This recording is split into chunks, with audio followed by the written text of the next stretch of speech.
Comemorou-se ontem em Santa Luzia, numa organização do município de São Roque, os 49 anos da revolta dos militares portugueses que, a 25 de abril de 1974, levaram a cabo um golpe de Estado militar com o objetivo de acabar com a ditadura imposta por Salazar, que durou 48 anos. Pelas 8 da manhã foram hasteadas as bandeiras e pelas 20 horas realizou-se uma sessão solene na sede da Casa do Povo de Santa Luzia, com a presença da Presidente da Assembleia Municipal de São Roque do Pico, Cátia Salvador, do Presidente do Executivo Camarário, Luís Filipe Silva, o Presidente da Junta de Freguesia de Santa Luzia, Fernando Silva, e, em representação do Governo Regional, Duarte Freitas, Secretário das Finanças, Planeamento e Administração Pública. Fernando Silva, anfitrião da noite, abriu a sessão solene agradecendo a escolha de Santa Luzia para acolher o evento. 25 de abril é um dia muito especial para todos nós, é o dia em que comemoramos a liberdade, a democracia e a paz em Portugal, realçou o Presidente da Junta. Minhas senhoras e meus senhores, quero agradecer em nome do Executivo da Junta de Freguesia ao seu Presidente e vereadores e Associação Cultural por terem escolhido a Freguesia de Santa Luzia para a sessão solene comemorativa do 49º aniversário da Revolução dos Cravos. Hoje, 25 de abril, é um dia muito especial para todos nós. É o dia em que comemoramos a liberdade, a democracia e a paz em Portugal. Na altura, um grupo de militares corajosos ousou desafiar a ditadura que governava o nosso país. O movimento das Forças Armadas deliberou uma revolução que mudou a história de Portugal para sempre. Foi graças à coragem e determinação destes homens e mulheres que hoje podemos desfrutar um país livre e democrático, onde os direitos humanos são respeitados e onde a voz do povo é ouvida. Por isso, nesta data tão importante, é essencial que recordemos e homenageemos aqueles que lutaram pela nossa liberdade. E também é importante refletirmos sobre o que ainda falta fazer para garantir que esses valores sejam respeitados e protegidos em Portugal e no mundo. Como Presidente da Junta de Freguesia de Santa Luzia, comprometo-me a trabalhar incessantemente para construir uma sociedade mais justa, mais igualitária e mais inclusiva. Uma sociedade onde todos tenham a voz e oportunidades iguais para desenvolver as suas competências e alcançar seus objetivos. Neste dia, renovo o meu compromisso com a democracia e com os valores que nos fizeram chegar até aqui, para que possamos sempre lembrar e honrar aqueles que sacrificaram, tanto para garantir que hoje possamos viver em liberdade. Viva Portugal, viva a liberdade! Seguiu-se a intervenção de Cátia Salvador, que se centrou em 2 pontos de convergência: abril de 1974 e ser mulher em Portugal. A Presidente da Assembleia Municipal realçou ser a 3ª Presidente da Assembleia no total de 14 presidências. O testemunho vai se centrar em 2 pontos de convergência, portanto, abril de 1974 e ser mulher em Portugal. E a junção dos dois trouxe-me até aqui, a 3ª mulher Presidente de uma Assembleia Municipal, num total de 14 presidências. Portanto, enalteço a Assembleia Municipal de São Roque do Pico por ter tido como primeira Presidente uma mulher, portanto, a Dona Maria Pinheiro. Eu não vivi abril. Alguns de vós viveram. Eu não vivi abril. Eu não soube o que era estar submissa a um chefe de família. Eu não soube o que era ter de pedir autorização a um marido para trabalhar no comércio, ou abrir uma conta bancária, ou até mesmo para viajar para o estrangeiro. Eu não soube o que era ser apenas doméstica e cuidar dos filhos. Eu não soube o que era estar impedida ou limitada de participar num processo eleitoral. Portanto, eu nunca me senti como a companheira na sombra. Era assim que eram chamadas as mulheres antes do 25 de abril. Portanto, Não podemos falar em luta pela liberdade sem falar na luta pelo feminismo português. Portugal não teve uma luta feminista, como a maioria dos países do mundo. Nós não éramos as feministas americanas, que tinham uma Constituição e uma democracia. Abril de 1974 foi marcada por uma luta contra a ditadura e, no caso concreto da mulher, a luta pelos seus direitos. A nível político, como é sabido, só após a Revolução dos Cravos é que se consagraria o sufrágio universal e seriam abolidas as restrições ao direito do voto baseado no sexo dos cidadãos. Não há conquistas irreversíveis. No campo das liberdades e dos direitos humanos e sociais, a batalha é todos os dias e deve ser todos os dias. As mulheres de hoje continuam a ter de demonstrar que são mães, trabalhadoras, cuidadoras e continuam a ter uma sobrecarga maior do que a dos homens. Basta olharmos para os dados estatísticos do INE e do Eurostat. A mulher portuguesa trabalha em dia útil mais, deixem-me ver se estou a ler bem, 1 hora e 13 minutos do que os homens entre trabalho pago e não pago. Portanto, continua a haver esta diferença. Em 2001 era 1 hora e 56. Estamos a evoluir. Tudo aquilo que já foi conquistado ao longo de muitos anos, como por exemplo o direito ao voto, o trabalhar fora de casa, parece frágil, visto que ainda este ano, em 2023, continuamos a assistir a raparigas a serem impedidas de ir à escola, a serem julgadas porque são mães solteiras ou a serem obrigadas a permanecer numa relação violenta por falta de meios de subsistência. Em Portugal, houve evolução em termos de direitos de igualdade de género, sem dúvida. Porém, a igualdade plena está longe de ser alcançada. As mulheres ganham menos, são rejeitadas em cargos de decisão e são maltratadas recorrentemente. Não sou eu a dizer, são dados estatísticos. A título de exemplo, estamos em abril e só este ano, ou seja, de janeiro a abril, já morreram 3 mulheres fruto de violência doméstica. O Dia da Liberdade deve ser uma oportunidade para que se possa comemorar o fim da violência de género, o respeito diário e a igualdade de oportunidades em diferentes áreas que continuam a ser marcadamente masculinas. Devemos comemorar quando as empresas respeitarem e valorizarem todos os trabalhadores, mulheres e homens, de igual forma, igualando o seu salário. Quando uma mulher puder sair à rua com a roupa que quiser, sem ser assediada, criticada ou correr o risco de ser sexualmente agredida. O Dia da Liberdade pode e deve ser o dia em que também se fale sobre a igualdade de direitos e deveres, mostrando que a desigualdade resulta de uma acumulação de fatores que geram um ciclo vicioso que todos devemos quebrar. O dia em que se salientem as experiências e os contributos das mulheres nas mais variadas áreas da sociedade. O dia em que se repudia a violência de género. O dia em que se começa a formar uma mudança de mentalidades naqueles que irão construir a sociedade do futuro. Nós, os nossos filhos. É desta forma, então, que eu deixo o reto.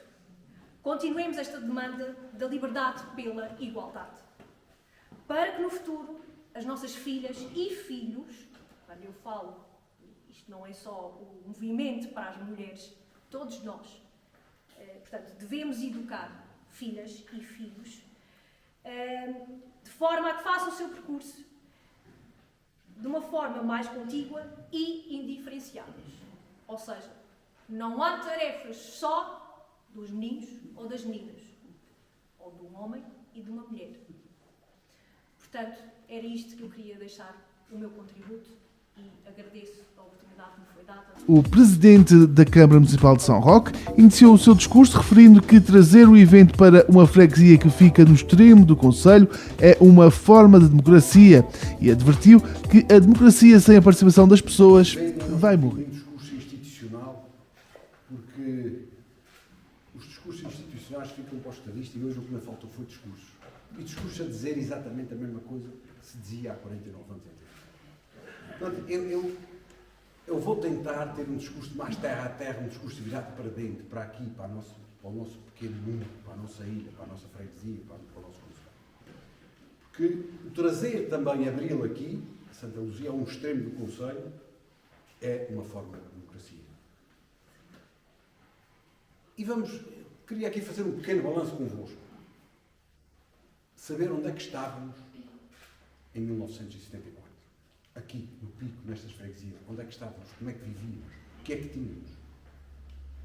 A única coisa que eu apreendi do dia da Revolução, e eu já tinha 10 anos, cheguei da escola, na altura os miúdos iam a pé para a escola, vinham a pé da escola, brincavam na rua, havia um convívio diferente. E quando cheguei a casa, desculpem, não era casa, era uma garagem. E já vos explico, porque muitos dos que estão aqui sabem que em 1973 houve um grande sismo nesta ilha, que afetou esta freguesia, ficou parte dela destruída, parte da freguesia de Santo António, só para falar nas freguesias deste concelho, e parte da freguesia de São Roque. Portanto, eu chamava casa, quando cheguei, os meus pais estavam a ouvir rádio, não era uma casa, era uma garagem, levava um carro. E lá vivíamos 8 pessoas. Comíamos, dormíamos, fazíamos tudo lá. Se eu vivia assim, porque houve o sismo, haviam outros que viviam muito pior. Portanto, antes de 74, não havia luz elétrica, não havia estradas, havia escolas muito deficitárias, não havia água canalizada, não havia saúde, não havia proteção social, havia muito pouco. Isso era o ponto de partida que estávamos em 74. E o 25 de Abril, o que é que nos veio trazer? Veio-nos abrir uma janela de esperança. Uma janela de que nós víamos ao fundo do túnel uma luz para melhorar. E o que se passava aqui, passava-se no interior do país, quase todo o país. Portanto, essa janela de oportunidade, essa esperança que motivou muita gente a trabalhar incessantemente, a ter vontade de participar ativamente no progresso da sua terra, depois com as eleições livres, com a autonomia regional, tanto se fez com pouco. Porque as pessoas tinham vontade, participavam, queriam estar presentes, tinham vontade de fazer mais e melhor, discutia-se. Eu lembro quando era miúdo, ia para salões cheios de gente, fazer comícios, discutir obras. E eu tenho pena, muito sinceramente, que passados estes tempos, 49 anos, quase 50 anos, isto tenha vindo a ser perdido lentamente. Hoje é muito difícil as pessoas envolverem-se, virem para um salão, discutirem, participarem. Agora, lembrem-se de uma coisa. A democracia sem participação vai morrer. A democracia é das pessoas, é do povo. O povo é que manda nisto. Mas o povo tem que participar na democracia. Porque se não participar, uma democracia que não é participada pelo povo está moribunda. O povo é realmente o fertilizante da democracia. E ela não é, nem está, de forma alguma, a democracia não está de forma alguma segura, assegurada. Não está. Basta olhar para o mundo, basta olhar para os extremismos que vão granjeando por esse mundo fora. E porquê? Porque o sistema democrático, tal qual nós o concebemos, está a falhar. E está a falhar e não está a dar respostas que deve dar. E isto tem que ser falado também no 25 de Abril. O 25 de Abril é realmente de agradecer aos capitães de Abril, mas tem que ser construído todos os dias. Os valores da liberdade e da democracia são valores de Abril, mas todos os outros valores, da igualdade, da justiça, da solidariedade, esses são valores que vêm de casa, que vêm da nossa educação como pessoas. Não vêm só de Abril. Agora, o valor da liberdade e da democracia vem com Abril.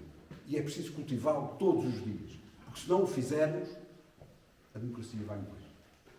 Quando nós não utilizamos o voto que temos, que é a melhor arma que nós temos para defender aquilo em que acreditamos, e temos abstenções de 50% e 60%, a democracia está a morrer. E nós temos a obrigação, todos nós, que a democracia é nossa, é do povo, todos nós temos a obrigação de lutar todos os dias por um futuro melhor. Está tudo cumprido, Abril? Não está. Fazemos tudo bem feito? Não fizemos. Há muito para fazer? Há. Agora, quem está deste lado, o que tem que fazer para que as pessoas voltem a acreditar que é possível ter uma democracia plena, para que acreditem, quem está deste lado tem que falar a verdade, tem que ser honesto, tem que, olhos nos olhos, dizer o que fez e o que não fez. E se for preciso pedir desculpa por que não fez, pede desculpa por que não fez. Senão as pessoas já não acreditam em nada. Portanto, é preciso nós fazermos um esforço todos os dias para cumprir a Bíblia.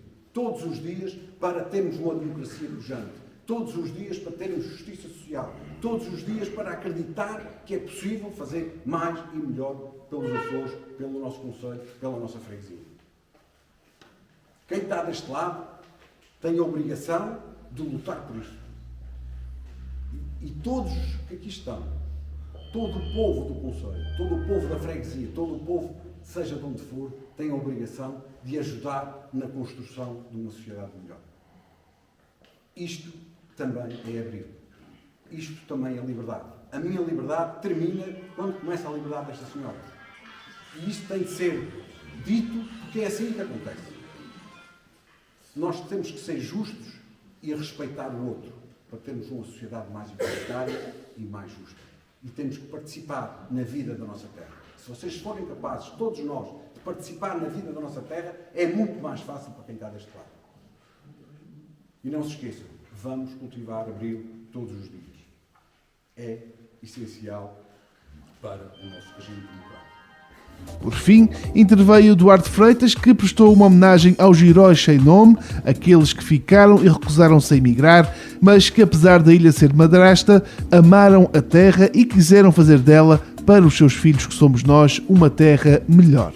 Comemoramos hoje, como já aqui foi referido, os 49 anos do 25 de Abril.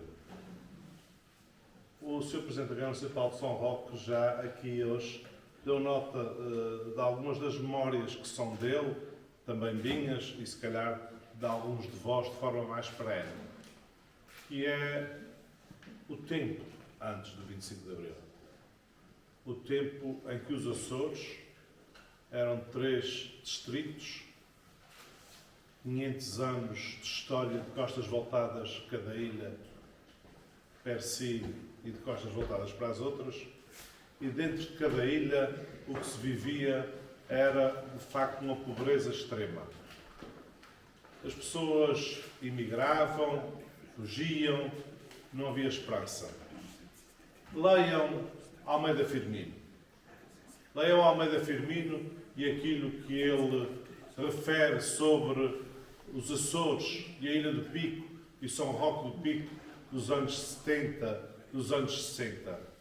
Nenhum lugar para a esperança, dizia ele. E era olhar os barcos que passavam, a esperança de fugir, de ir para outras partes. Mas havia aqueles que ficavam, aqueles que resistiram. E aqui a minha homenagem, mais ou tanto como aos capitães de Abril, àqueles que aqui, em Santa Luzia, em São Roque, na Ilha do Pico, resistiram. Aqueles que se recusaram a emigrar, mas que, apesar da ilha ser madrasta, não fizeram outra coisa senão amar mais a ilha e fazer com que houvesse mais do que a paixão como razão de ficar. Aqueles nossos pais e avós que viram irmãos e irmãs emigrarem porque não havia condições para construir uma vida aqui. E ainda assim, fizeram-na, lutaram, resistiram. Falamos muito de heróis conhecidos e justamente. Vamos, como dizia Almeida Firmino, os heróis sem nome.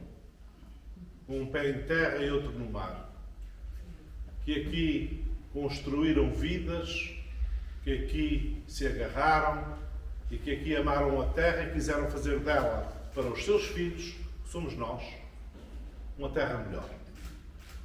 E, portanto, quando comemoramos Abril e os heróis da Revolução, é bom que também comemoremos os heróis que foram os nossos antepassados, aqui, que resistiram aos sismos, aos vendavais e que souberam construir e lutar para uma terra melhor.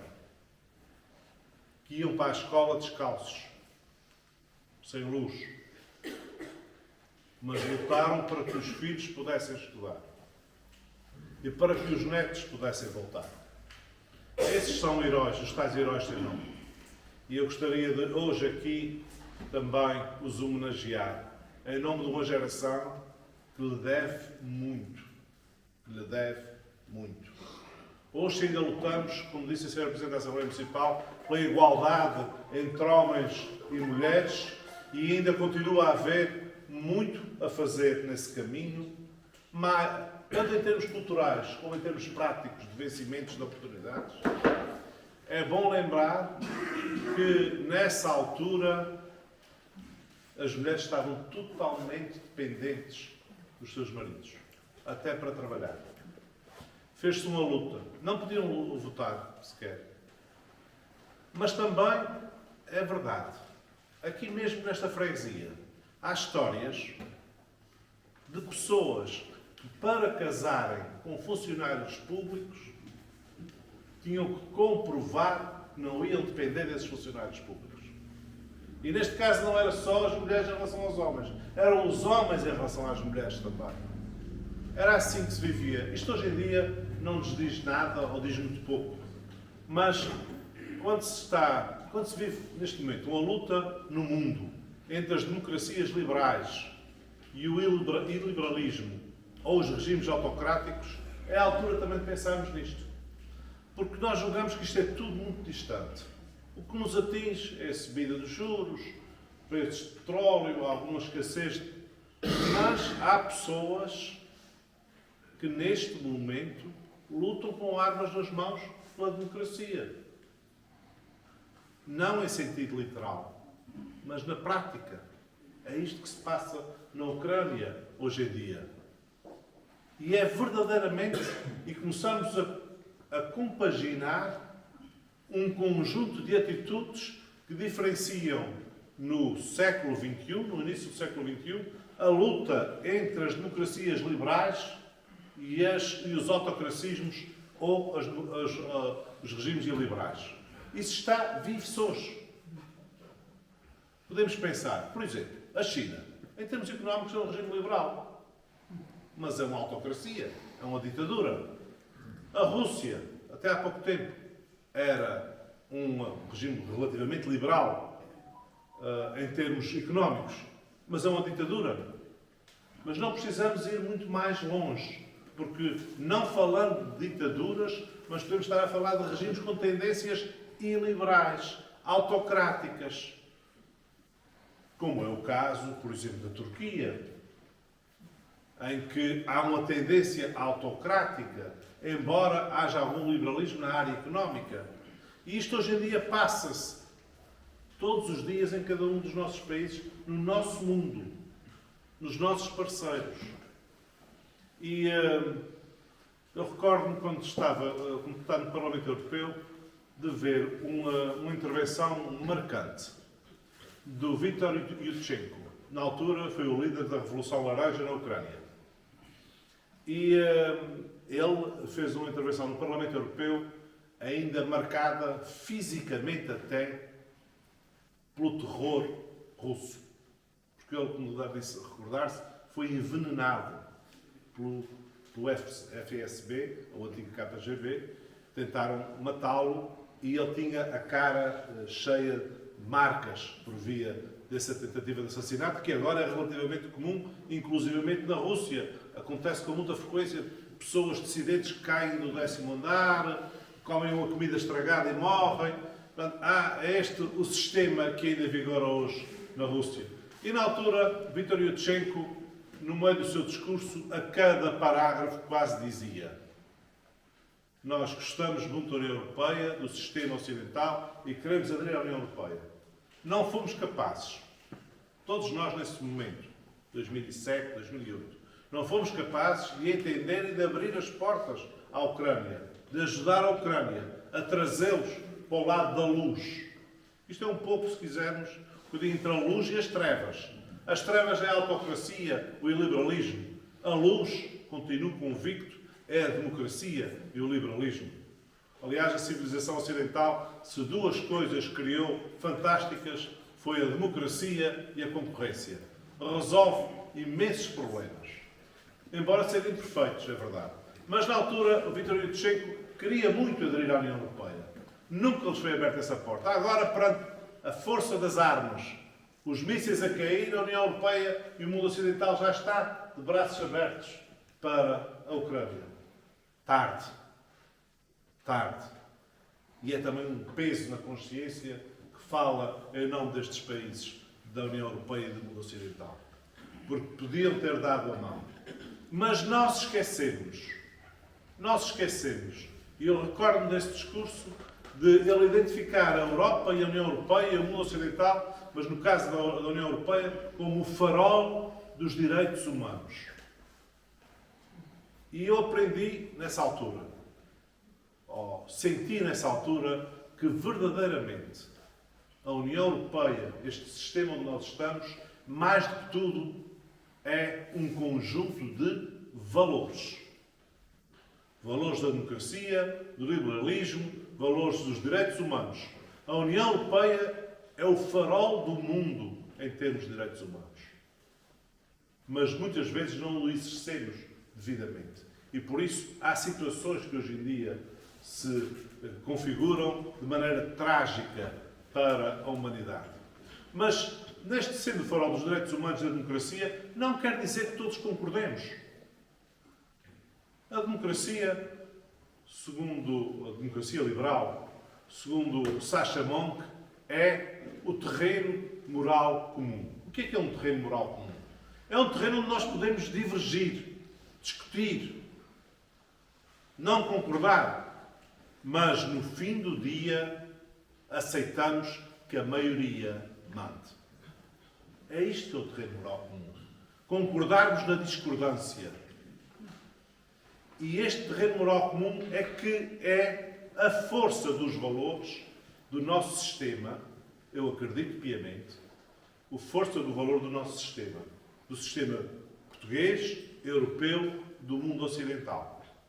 Porque hoje podemos aqui, daqui a bocadinho, quando quiserem, pegam no telemóvel, podem fazer a consulta que quiserem no Google ou no motor de busca sobre aquilo que quiserem. Os russos não o podem fazer. Os chineses não o podem fazer. Os venezuelanos não o podem fazer. Os cubanos não o podem fazer. Os turcos podem fazê-lo com algumas restrições. E nós temos a democracia por adquirida e as liberdades e os direitos humanos por adquiridos. Quando não é bem assim. Esquecemos que recentemente não era assim aqui. E que ainda hoje não é assim em muitos lugares. E, portanto, vivenciar, festejar a democracia é glorificar o terreno moral comum onde podemos discordar. E, no fim do dia, aceitar que a maioria, em princípio, por regra e no longo prazo, a maioria há de ter a sua razão. Mesmo que a maioria não seja exatamente aquele lugar onde eu me situo naquele momento. Eu posso ter as minhas convicções, discordar dos outros, mas aceitar que, por princípio, nesse terreno moral comum, que podemos chamar de democracias liberais, essa maioria a prazo terá razão. E, portanto, é isto também hoje que festejamos. E que nos esquecemos com muita frequência do espaço de liberdades onde vivemos. Nós esquecemos disto. Eu recordo-me também, e agora que estamos neste momento da crise energética, algo que me marcou e que cada vez me recordo mais.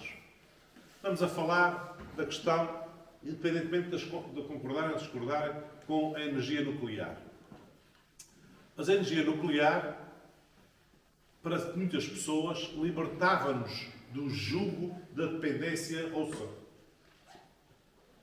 E aqui há anos, quando a Alemanha, por exemplo, decidiu fechar todas as centrais nucleares, houve pessoas que diziam, atenção, quem está por trás disto é a Rússia.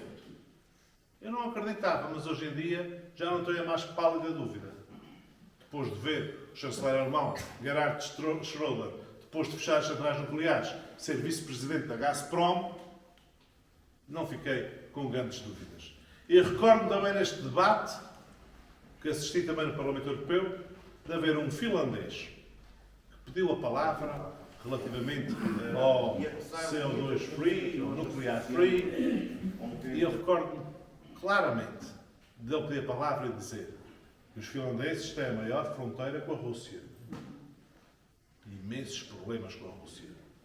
E o finlandês, ao pedir a palavra para todos os outros, disse: para mim não é muito importante o CO2 free ou o nuclear free. Para mim, mesmo importante é o Russian free. E percebemos hoje. E, portanto, estas matérias que parece que nos passam longe, que não nos dizem nada, são muito, muito, muito relevantes. São muito relevantes. O REPowerEU, um programa que foi lançado agora pela União Europeia, para libertar a União Europeia da dependência dos combustíveis fósseis e, desde logo, do gás e do petróleo russo, foi agora, como consequência da guerra na Ucrânia. Mas já podia ter sido, se calhar, na mesma altura que se devia ter aberto as portas para a Ucrânia entrar na União Europeia.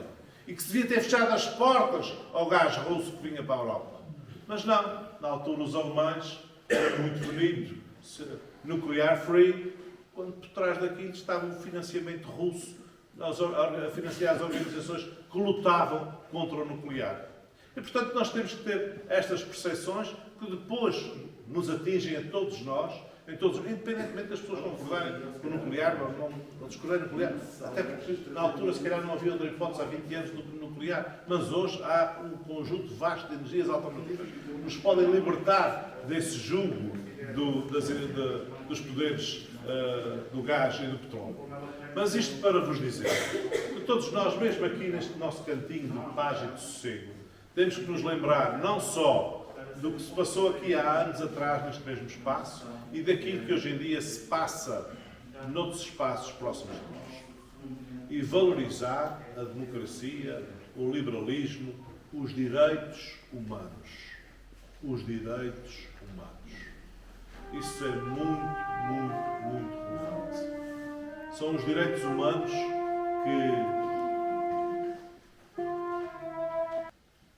são os elementos cartesianos, de alguma forma, do terreno moral comum. Do tal terreno moral comum que vos falava há bocadinho. O terreno moral comum assenta nas raízes dos direitos humanos.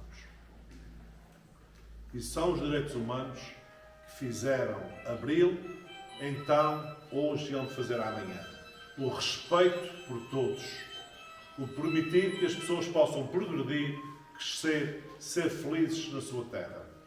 E é isso que todos nós aqui pretendemos e todos os dias temos que... O momento contou com a participação musical do trio da Associação Cultural e do coro São Roque do Pico, que interpretou 2 temas regionais e 3 de música de intervenção preparados para as comemorações, também conhecido pelo Dia da Revolução dos Cravos. O feriado de 25 de Abril relembra a importância da liberdade no país.